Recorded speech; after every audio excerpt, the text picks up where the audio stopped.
Sir खरं तर आज तारीख जी आहे ती दिलेली होती. अनगर नगरपंचायतीच्या नगराध्यक्ष पदासाठी आपण हरकत घेतलेली होती आणि अपील केलेलं होतं. काय नक्की आज कोर्टामध्ये कामकाज झालं काय? कसं आहे, गुरुवारी आम्ही ह्या प्रकरणामध्ये आमचं अपील दाखल केलेलं होतं. गुरुवार नंतर शुक्रवारी या प्रकरणामध्ये पहिली हिअरिंग झाली. नगर परिषद नगरपंचायती निवडणुकीचे जे नियम आहेत त्या नियमामध्ये काही तरतुदी ठेवलेल्या आहेत.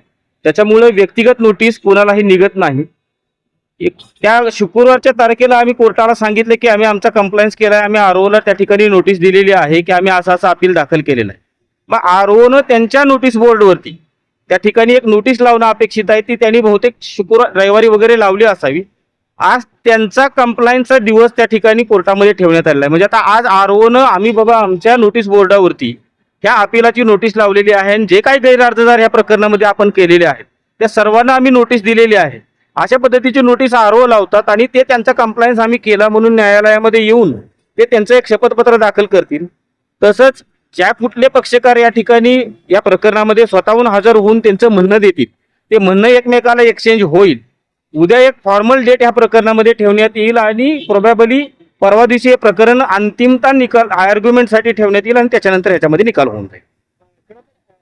त्यामध्ये आपण काही हरकत घेतलेले होते हो, त्यावरती अद्यापही त्या बॅकग्राऊंडवरती आपण ठाम आहात का आणि काय एकंदरीत अपेक्षित आहे? हो, निश्चितपणानं आम्ही न्यायालयापुढे आमचा अपील अर्ज दाखल केलेला आहे.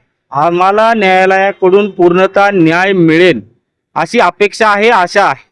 शेवटी आपण न्यायालयाशिवाय कुठं जाणार आणि न्यायालय आम्हाला न्याय देईल. उपलब्ध परिस्थिती जी आहे ती परिस्थिती विचारात घेता न्यायालय न्याय देईल असं आमची या ठिकाणी अपेक्षा आहे. तर या सगळ्या प्रश्नामध्ये अपील दाखल झाल्यानंतरची निवडणुकीची प्रोसेस आहे. आता 25 तारखेनंतरची अपिलाची तारीख संपेल. त्यानंतर उमेदवार निश्चिती, उमेदवार जाहीर करणं ही सगळी प्रक्रिया पुढे पार पडत असेल. ती प्रक्रिया आता थांबेल. या सगळ्या प्रक्रियामध्ये जो पण न्यायालयाचा निर्णय येणार नाही तोपर्यंत ती प्रक्रिया पुढे तसं सुरू राहील. निश्चितपणानं जोपर्यंत या अपिलाचा अंतिम निर्णय होत नाही तोपर्यंत या ठिकाणच्या निवडणुकीचा निकाल निवडणूक निर्णय अधिकारी यांना जाहीर करता येत नाही.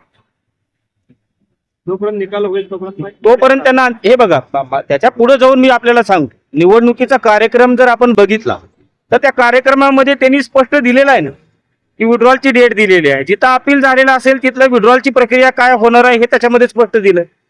निकालाची तारीख ही 3 दिलेली आहे. त्याच्यामुळं माझ्या ज्ञानाप्रमाणे निवडणूक निर्णय अधिकारी यांना 3 तारखेशिवाय निकालही डिक्लेअर करता येणार.